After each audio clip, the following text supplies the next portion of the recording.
예, 반갑습니다. 1월 13일 날 이제 지방자치법 전부 개정안이 시행됩니다. 32년 만에 개정이 됐고요. 그런 의미에서 저희들은 올해 자치분권 2.0이라고 명명을 했습니다. 사실 굉장한 고민도 됐죠. 과연 저희들이 한 30여 년 해온 것을 1.0이라고 하고 2.0이라고 명명해서 실효성 있는 방안을 내세울 수 있을까라는 것에 고민을 했는데, 저희들이 자신 있게 했던 것은 많은 제도가 바뀌었다. 그리고 이제는 이 자치분권이라는 게 국정 또는 국가의 기본 원리로 이야기를 할 만하다라는 뜻에서 자치분권 2.0을 명명하고 여러 제도를 바꾸기 위해서 노력을 했습니다. 그러면 이런 자치분권을 할 때 어떤 원칙으로 해야 되냐라고 하면 저는 그걸 보충성의 원칙이라고 이야기합니다. 돌봄을 누가 결정하는 게 가장 좋을까요? 사실 이 복지에 대해서는 가장 문재인 정부 포함해서 많은 예산을 투여하고 있는데, 복지의 대상자나 복지의 수단과 형식을 누가 결정하는 게 좋을까요? 가장 낮은 단위 행정단위가 결정해야 되는 겁니다. 그거는 시군구죠. 대상자를 시군구가 정하는 거예요. 그런데 시군구가 못하는 게 있습니다. 예를 들면 중환자 같은 부분, 또 중증 사례, 이런 것은 시군구의 여건이 안 될 수가 있어요. 그거는 시도에서 하는 겁니다.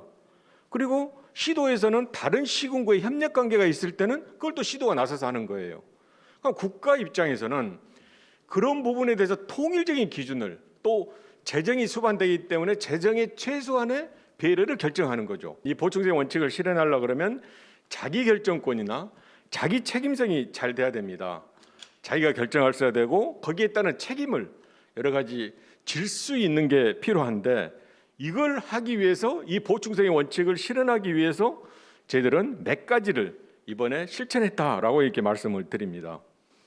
주민 참여 명시를 하면서 자치단체장에게 이야기를 하면 거기에 대해서 어떤 주민조례 심의를 하지 않아도 방법이 없었죠. 그런데 지금은 주민조례 발안권을 주민이 신청하면 1년 안에 바로 의회에서 판단하고 거기에 대해서 결론을 내려줘야 됩니다. 그걸 이제 합법적으로 만들어 놓은 거죠. 참여하는 것이 구호로서만 아니라 제도로서도 참여할 수 있습니다라고 이야기를 했고, 또 하나는 이제 시장, 군수, 구청장 포함해서 이 자치단체장을 다양하게 뽑는 방법을 결정을 해놓고 그걸 선택을 주민들이 하게 되어 있습니다. 주민들이 우리 동네는 CEO형으로 하겠다라고 할 수 있는 토대를 놔뒀다는 거죠.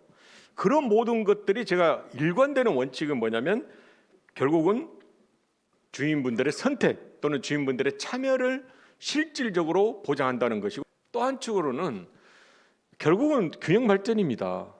자치분권이라는 것도 결국은 이러한 균형 발전을 하기 위한 그런 하나의 가치이고 또 하나의 축이라고 말씀을 드릴 수 있고요.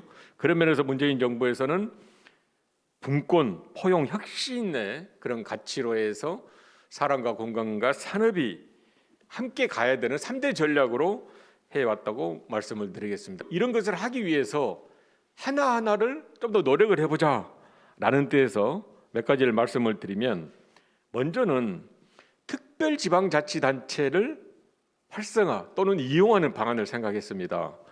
이 부산, 울산, 경남에서 각자가 노력을 합니다. 서로 간의 경쟁 관계지 시너지가 나지를 않습니다.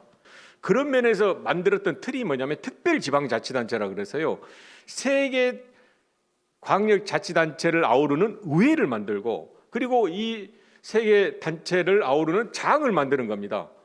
각자 열심히 하라는 겁니다. 다만 함께 해야 될 일이 있다. 철도를 만들고 공항을 만들고 항만을 만들고 어떤 주력 산업을 만드는 것은 때로는 함께 힘을 합칠 때가 있고, 그런 산업에 대해서는 굉장히 실효성 있게 가고 있습니다. 이 불경 메가시티는 스스로가 먼저 만든 겁니다. 법도 시행되기 전에 추진단을 만들어서 이런 걸 해줘라. 재정적으로는 이렇게 해주고, 제도로는 AB 타당성이나 또는 투자 심사는 어떻게 면제를 해주고, 그리고 우리한테 당장에 필요한 것들에 대해서는 이런 기구를 만들어 주라고 이야기를 한 겁니다. 그리고 이제 저희들이 전반적으로 우리 경영발전 관련해서 했던 것은 지역균형 뉴딜이 있습니다. 제가 앞에도 말씀드렸지만 어떤 사업을 하는 데 있어서는 중앙부처에 다 결정을 하지 말고 지역에서 건의하고 제안하는 사업들을 선택하게 하자 해서 실제로 한 1,100건 정도의 신청을 받아가지고 13조 정도를 반영을 했습니다. 물론 그 사업이라는 것이 지역에서 올라온 그대로는 아니고 중앙부처에서 때로는 좀 더 지역이 확산되기도 하고 내용의 아이템의 변경도 있었지만 전반적으로 한 60에서 70% 정도의 수익률을 가지고 유딜 사업을 결정했는데 이것이 저는 의미가 있다. 그러니까 계속적으로 중앙부처에서 결정을 하는 게 아니라 지역에서 지원하고 그리고 그걸 선택해서 재정을 투입하는 게 필요하다고 했고, 인구 감소 지역에 대해서 좀 더 특단의 대책이 필요하지 않냐. 사실 지금까지는 인구 소멸 또는 인구 감소 지역이라는 정확한 지수, 수치, 평가 기준 등이 모호했습니다. 인구 감소 지역은 뭐다?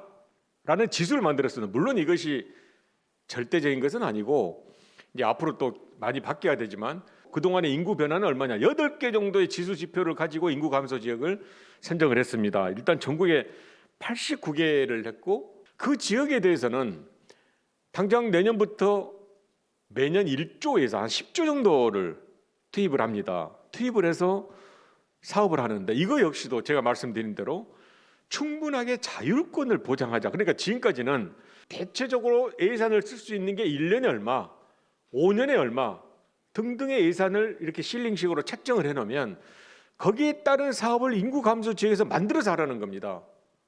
제가 쭉 말씀드렸던 것은 결국은 대한민국이 골고루 잘 사는 나라가 되어야만이 그래야 우리 국민분들 궁극적인 삶의 질이 나아진다고 생각하고 그 두 가지를 그걸 이루기 위해서는 두 가지인데요. 하나는 한축으로는 자치분권 그리고 또 한축으로는 균형 발전을 이루어야만이 그런 것의 한 토대를 내년 1월 13일 날 시행되는 본격 시행되는 지방자치법 전부 개정 그리고 여러 제도 등이 이루어가는 계기가 될 거다 이렇게 말씀을 드렸고 자치분권 2.0 반드시 실효성 있게 실천해 나가도록 하겠습니다.